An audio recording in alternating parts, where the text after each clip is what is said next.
Frères et sœurs, bonjour. Nous poursuivons ces lettres aux 7 églises que Saint Jean adresse aux églises de l'Apocalypse.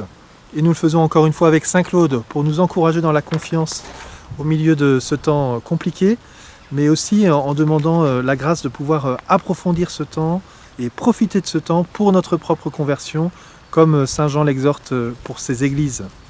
La deuxième église que nous regardons aujourd'hui, c'est l'église de Smyrne. Une des plus belles églises, peut-être sur ces 7 églises, qui est menée par un combat. Et elle est invitée à avancer avec force et courage au cœur des adversités. Je connais tes épreuves et ta pauvreté. Tu es riche pourtant. Ne crains pas les souffrances qui t'attendent. Reste fidèle jusqu'à la mort et je te donnerai la couronne de vie. Il y a un premier enseignement qu'on entend dans ces paroles, c'est « Je connais tes épreuves et ta pauvreté ». Eh bien, c'est une richesse. Tu es riche pourtant. Ne regarde pas seulement que ce qui ne va pas dans ta vie. Regarde toutes les richesses que Dieu t'a fait, tous les dons que Dieu t'a fait. Alors aujourd'hui, je voudrais le reprendre dans ce que Saint Claude écrit à propos de lui-même. Il va, dans ses lettres, à un moment, prendre le temps aussi de décrire concrètement ce qu'il vit. Je suis toujours fort incommodé d'une grande toux, d'une oppression continuelle. Cela a de temps en temps des petites diminutions et de petits accroissements. Cette maladie, elle est longue, hein. Et il exprime comment il en souffre très concrètement, il en a marre depuis 5 mois de devoir être habillé, déshabillé par des serviteurs qui sont pourtant à son service, comme il dit, et qui font tout pour me donner des choses que je ragoute, c'est-à-dire des choses que je n'aime pas du tout. Et voilà, donc il prend le temps d'exprimer voilà, toute cette pauvreté qu'il exprime. Et pourtant, en même temps, il va pouvoir recevoir de ces temps d'épreuve. Nous l'avons déjà évoqué au fondement de ces lettres. Quel enseignement de ce temps? Pour les conseils que vous me demandez, je vous dirai que depuis que je suis malade, je n'ai appris autre chose, si ce n'est que nous tenons à nous-mêmes par bien des petits liens imperceptibles. Que si Dieu n'y met la main, nous ne les rompons jamais, nous ne les connaissons même pas, qu'il n'appartient qu'à lui de nous sanctifier. Donc dans son épreuve, il est dans sa chambre, il ne peut sortir de chez lui, il dit que le seul air qu'il respire, c'est l'air de sa cheminée, de sa chambre, donc voilà, impossible de sortir dans ce temps de maladie. Eh bien, en fait, il dit, Dieu se profite de ce temps pour couper des petits liens imperceptibles.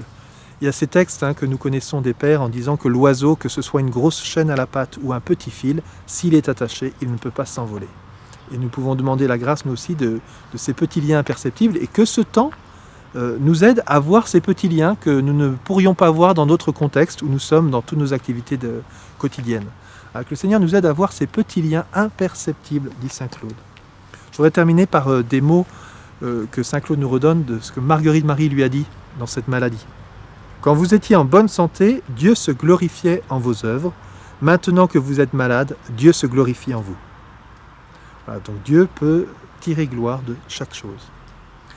Néanmoins, dit Marguerite Marie, ou dit Saint Claude, elle me recommande extrêmement le soin de ma santé. Alors prenez soin de votre santé, voilà, ne négligeons pas cette santé, n'en faisons pas un Dieu, mais prenons-en soin. Elle me conseille de ne plus dire la messe, mais de me contenter de communier tous les jours. Dieu, dit-il à la fin avec une pointe d'humour, Dieu pourrait me redonner la santé pour me punir du mauvais usage que je fais de la maladie. Sa sainte volonté soit faite. Alors ça, on l'a évoqué déjà dans l'acte de confiance. Vous voyez, dans cette belle église de Smyrne, où Dieu lui annonce qu'il va vivre une épreuve, que pendant 10 jours, il va devoir tenir bon. Eh bien, nous aussi, au cœur de ces épreuves qui peuvent être les nôtres, contemplons aussi la beauté de cette figure de Saint Claude, mais la beauté aussi des personnes qui résistent, qui mènent ce combat de leur vie quotidienne pour demeurer fidèles au cœur des épreuves.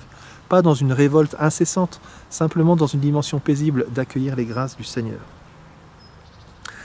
Alors, demandons la grâce du Seigneur de nous éclairer surtout sur ces petits liens imperceptibles qui vont pouvoir être coupés grâce à ce temps qui nous est donné, qu'on puisse les repérer et qu'on puisse œuvrer pour pouvoir en être plus libre et qu'on puisse voler tel ce petit oiseau.